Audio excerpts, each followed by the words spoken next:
मैंने सद्गुरु बनाया श्री राधा रानी को, क्योंकि सद्गुरु के जो जो लक्षण हैं वह पूरे श्री राधा रानी में मुझे दृष्टिगोचर हुए थे। उद्धव श्री कृष्ण को ये बातें बता रहे थे। क्या लक्षण देखे तुमने उद्धव, और क्या लक्षण होने चाहिए गुरु में? उद्धव को संकोच हुआ, सिर झुका लिया था। नहीं नहीं उद्धव, तुम समझे नहीं, मुझे ये सब नहीं जानना। मैं जानता हूँ कि गुरु के लक्षण क्या होते हैं, पर मुझे तो अपनी प्रिया श्री राधा के बारे में सुनना है। सुनाओ उद्धव। हे वज्रनाभ, उद्धव अब सावधान हैं। प्रेम उन्माद की स्थिति वृंदावन में ही नहीं, यहाँ मथुरा में भी है। इसलिए अब बड़ी सावधानी से श्री राधा की चर्चा उद्धव करते हैं। महर्षि शांडिल्य इस चरित्र को बड़े प्रेम से सुना रहे हैं और यदुवंशी श्री कृष्ण के ही प्रपौत्र वज्रनाभ सुन रहे हैं। क्योंकि ज्ञान, कर्म और भक्ति, इन तीनों का सम्यक बोध होना आवश्यक है सद्गुरु को। और मैंने पाया कि प्रेम की उस उच्च अवस्था में ज्ञान, कर्म और प्रेमा भक्ति की ऊंचाई का प्रत्यक्ष दर्शन मुझे हुआ। हे गोविंद, मैं आपको क्या बताऊं? ज्ञान की ऊंचाई है वह तुम हो। मैंने श्री राधा रानी में ज्ञान की सर्वोच्चता का दर्शन किया और ये समझा कि प्रेम की ऊंचाई में ही ज्ञान की ऊंचाई विद्यमान है। श्री राधा की चर्चा को कृष्ण सुन रहे हैं और उन्हें बीच बीच में कंपन भी होने लगती है। उन्हें रोमांच हो उठता है। कैसे? कुछ उदाहरण है तुम्हारे पास? सजल नयनों से पूछा कृष्ण ने। हाँ, है ना मेरे पास। उद्धव इधर उधर टटोलने लगे। कृष्ण की कौतूहलता बढ़ती ही जा रही थी। उद्धव ने, ये है श्री राधा रानी का पत्र, पढ़िए नाथ। उद्धव ने श्री कृष्ण के हाथों राधा रानी का वो पत्र दिया। श्री कृष्ण बावरों की तरह उस पत्र को चूमते हैं, हृदय से लगाते हैं, और जैसे ही पत्र को खोलते हैं कृष्ण, ओह, अपने आंसुओं को पोंछते हुए महर्षि शांडिल्य बोले, पत्र कौन किसे लिखे वज्रनाभ? पत्र की सार्थकता के लिए दो का होना तो आवश्यक है ना। एक पत्र लिखने वाला और दूसरा पढ़ने वाला, पर यहाँ तो एक ही है, दो हैं कहाँ? पर फिर भी लिखा पत्र श्री राधा ने, और ऐसा पत्र लिखा जो दुनिया में आज तक न लिखा गया था। श्री राधा रानी बहुत रोई थी उद्धव को पत्र देकर विदा किया था। ललिता सखी ने पूछा, क्या हुआ स्वामिनी, आप क्यों रो रही हो? तब दौड़ पड़ी थी उद्धव के रथ पीछे, पर रथ तो जा चुका था। धड़ाम से गिर गई। ललिता ने संभाला। ललिते, मुझसे गलती हो गई, मुझसे बहुत भारी गलती हो गई। पर हुआ क्या? सखी, मुझे क्या होता जा रहा है आजकल, बता ना। जब वृंदावन में थे मेरे श्याम सुंदर, तब प्रेम करना तो दूर, नजर भर देख भी नहीं पाई। कभी माननी बन जाती थी, कभी रूठ जाती थी उनसे। वो मनाते, मैं न मानती। वो दुखी हो चले जाते मेरे पास से। पर अब उनके जाने के बाद मैं बावरी, रोती तड़फती। मैं शुरू से ही ऐसी अभिमानिनी थी। पहले मान करना, फिर उनकी याद करके रोना तड़फना। आज देखना मुझसे कितनी भारी गलती हो गई। पर गलती क्या हुई स्वामिनी, कुछ तो बताइए। तब श्री राधा रानी ने कहा। पत्र खोला श्री कृष्ण ने, किंतु जैसे ही पत्र को खोला, ओह, श्री कृष्ण तो हा राधे कहते हुए मूर्छित हो गए। उद्धव ने संभाला श्री कृष्ण को। पत्र में कुछ नहीं लिखा था। हाँ, कुछ अक्षर लिखे थे, पर वो अक्षर भी आंसुओं में घुलकर बह गए थे। पत्र काजल की कालिमा से काला हो गया था। हाँ, हाँ, बस कुछ वाक्य दिखाई दे रहे थे पत्र में। वाक्यों को मिलाकर पढ़ा था श्री कृष्ण ने। लिखा था, हाँ राधे, तुम कहाँ खो गई हो, रूठो मत। तुम्हारा प्रेम जीता, मैं हार गया, अब आ जाओ प्यारी। ये कैसा विलक्षण पत्र है। पत्र लिखने से पूर्व श्री कृष्ण को याद किया होगा। बस श्री कृष्ण को याद करते ही अपने को भूल गई श्री राधा। वे स्वयं कृष्ण बन गईं। कृष्ण बनी राधा, राधा को ही पत्र लिखती है। उफ, ये कैसा विलक्षण प्रेम है। सब उल्टा पुल्टा हो गया था।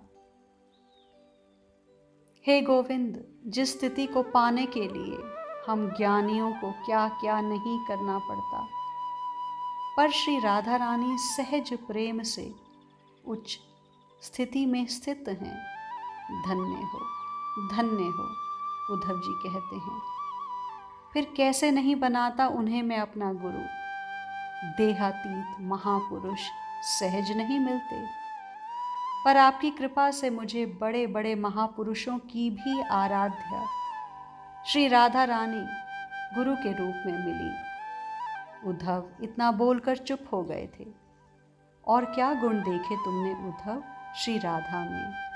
श्री कृष्ण ने पूछा उद्धव से। भक्ति की आचार्य हैं श्री राधा रानी, प्रेम का साकार रूप है श्री राधा। यह बात मुझे पता थी हे गोविंद। आपने मुझे जब वृंदावन भेजा था तब आप बिलख उठे थे। पहली बार मैंने आपके नयन भींगे हुए देखे, आपकी हिलकियां फूट पड़ी थी। मैं आपका संदेशवाहक बन वृंदावन चला गया था, पर मैंने वहां की स्थिति जब देखी। उद्धव वृंदावन की बातें विस्तार से बता रहे थे श्री कृष्ण को। हे वज्रनाभ, 6 महीने तक रहे थे उद्धव वृंदावन में। फिर 6 महीने की बातें कितनी होंगी। फिर उद्धव सारी बातें एक ही दिन में बता भी नहीं सकते थे। क्या पता परिणाम क्या हो। इसलिए वज्रनाभ एक एक दिन करके उद्धव जी बताते रहे अपने गोविंद को वृंदावन के बारे में। महर्षि शांडिल्य ने वज्राब को स्पष्ट किया, हे वत्स, ज्ञान योग, कर्म योग और भक्ति योग, ये 3 योग हैं। इनको जो अच्छे से समझ लेता है बस वह मुक्त हो गया। ये कहकर मेरे गुरु बृहस्पति मुझे शिक्षा देते थे। तब मैं ये अच्छे से समझ रहा था कि पूर्णता तभी होगी जब इन तीनों का समन्वय होगा। पर वृंदावन ने मेरी दृष्टि ही बदल दी।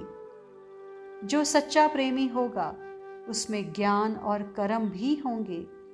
उद्धव ने कहा, हे गोविंद, इस रहस्य को मैंने वृंदावन में ही जाना।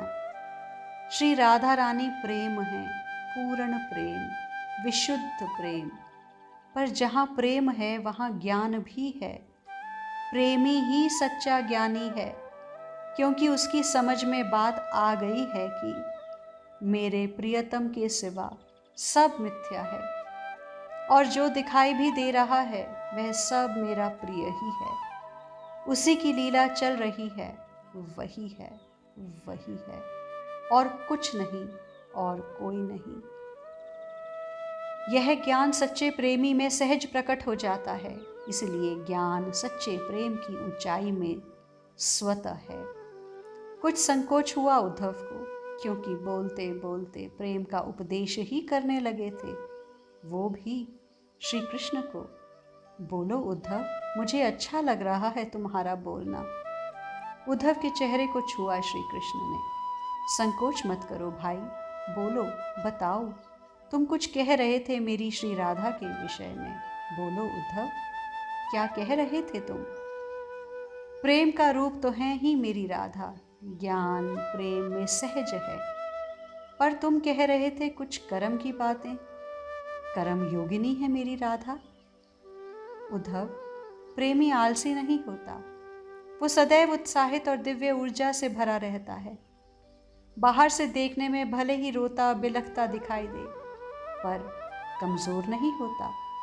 प्रेमी अपने आप को मिटाकर प्रेम करता है, करता जाता है, फिर कमजोर कैसे हुआ?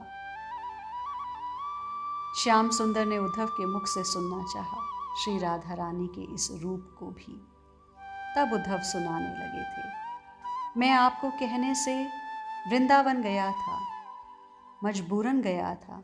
आपकी आज्ञा मेरे लिए सब कुछ है, इसीलिए गया था।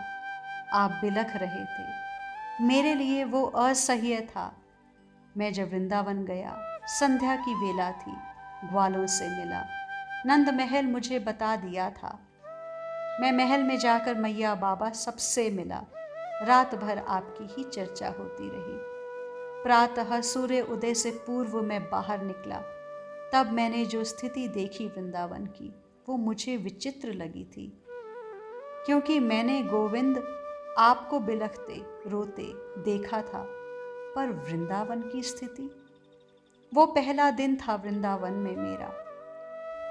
रंगोली सब गोपियों ने अपने अपने घरों के बाहर बनाई थी। आंगन को गोबर से लीप रही थी गोपियां। उनकी सुंदर चोटी धरती को छू रही थी। सुहागिन का पूरा श्रृंगार की हुई, गीत गाती। कोई आंगन लीप रही है, कोई माखन निकाल रही है। ये सब दृश्य मैंने देखा गोविंद। मुझे अजीब लगा। आप इनके लिए रो रहे हो, पर ये लोग अपने आप में खुश हैं। सारे कार्य इनके हो ही रहे हैं।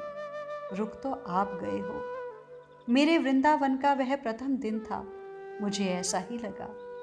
किंतु मैं जब धीरे धीरे प्रेम तत्व को समझने लगा, श्री राधा रानी की वो सखी ललिता सखी, उन्होंने मेरे ऊपर बड़ी कृपा की। उद्धव कह रहे हैं, एक दिन बरसाने के ब्रह्माचल पर्वत में हम दोनों बैठे अपनी अपनी चर्चा कर रहे थे। मैंने ये बात कह दी ललिता सखी से कि उधर गोविंद रो रहे हैं, बिलख रहे हैं, और आप लोगों को तो मैंने देखा है। सब कुछ व्यवस्थित चल रहा है, आंगन भी लीपा जा रहा है, आंगन में रंगोली भी काढ़ी जा रही है, माखन भी निकाला जा रहा है, केश सज्जा भी की जा रही है। मैंने अपनी बात पूरी कर भी ली थी कि ललिता सखी उठकर खड़ी हो गई। मैं भी उठ गया। पूरे ब्रह्माचल पर्वत की ओर दृष्टि घुमाई थी ललिता ने। उद्धव, ये वृंदावन जल जाता कृष्ण के विरह में। हाँ, यहाँ की ये गोपियाँ, गोप, पशु, पक्षी, वृक्ष सब जलकर राख हो जाते, पर हमारी स्वामिनी ने सबको बचा कर रखा है। ललिता ने अपने आंसू पोंछे ये कहते हुए।